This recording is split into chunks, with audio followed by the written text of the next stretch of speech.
Tonight, we have new information about last July's deadly Greyhound bus crash in Highland, Illinois. The National Transportation Safety Board has released some elements of its continued investigation. It shows the bus driver was in 4 other Greyhound crashes. Fox 2's Mike Colombo scoured hundreds of pages of documents and brings us these new details. The NTSB is quick to point out this is an ongoing investigation and not its final report. But the items the NTSB has gathered to this point do provide an eye-opening look at the driver's history and what passengers say happened the day of the crash. This was the aftermath of the deadly Greyhound bus crash on westbound Interstate 70 in Highland, Illinois on July 12, 2023. 3 passengers were killed and a dozen others were injured, including the driver, when the bus collided with 3 tractor trailers parked along the shoulder of an exit ramp near the Silver Lake rest area. I would like to extend our most sincere condolences to the survivors and to the families and friends of the victims of this tragedy. The NTSB recently released hundreds of documents, including interviews it conducted with passengers after the crash. One passenger told investigators the driver, Raymond Paradise, kept hitting rumble strips on the side of the road and recalled him driving down the middle of the road in between the 2 lanes. Another passenger said he observed Paradise wasn't trying to correct the path of the bus whatsoever, adding he saw the back of the tractor trailer and immediately knew they were going to hit. Our team will examine the areas of human performance, survival factors, motor carrier factors, highway factors, vehicle factors, and technical reconstruction. And those elements are part of what the NTSB has released so far.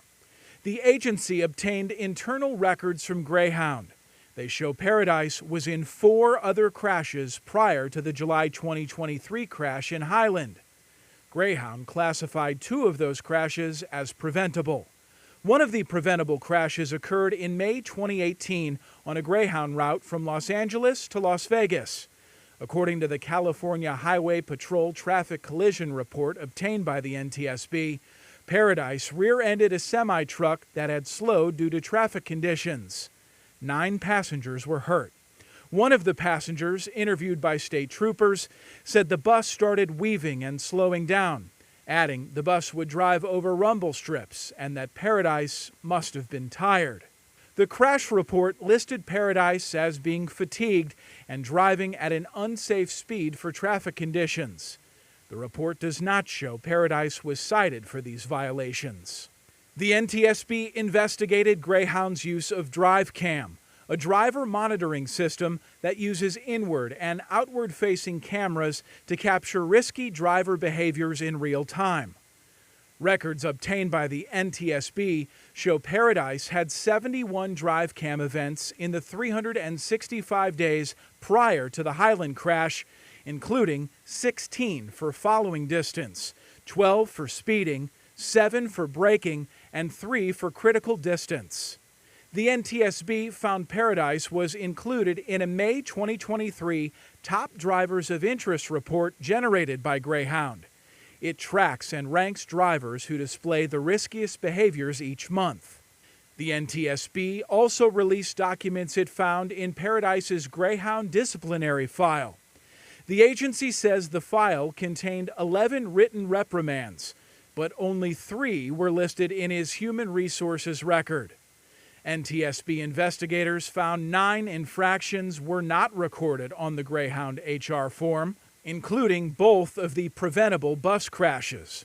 The NTSB found Paradise's HR form was missing all written disciplinary actions after February 2019. Greyhound officials told the NTSB a new system used to convert electronic files did not include Paradise's disciplinary records. When questioned about the records, Greyhound officials told the NTSB Paradise's files were either lost or compromised during the relocation of the new St. Louis terminal. The NTSB says it made numerous attempts to interview Raymond Paradise, noting he's represented by a civil and criminal attorney. The interview had not happened at the time the report was filed. The NTSB tells me its final report will contain analysis, the probable cause of the crash, and any contributing factors, as well as any recommendations for actions that would prevent it from happening again. That final report could be released any time in the next year. We'll be sure to let you know when that happens. We did contact Greyhound for this story. A representative told us it's company policy to not comment on ongoing investigations. Mike Colombo, Fox 2 News.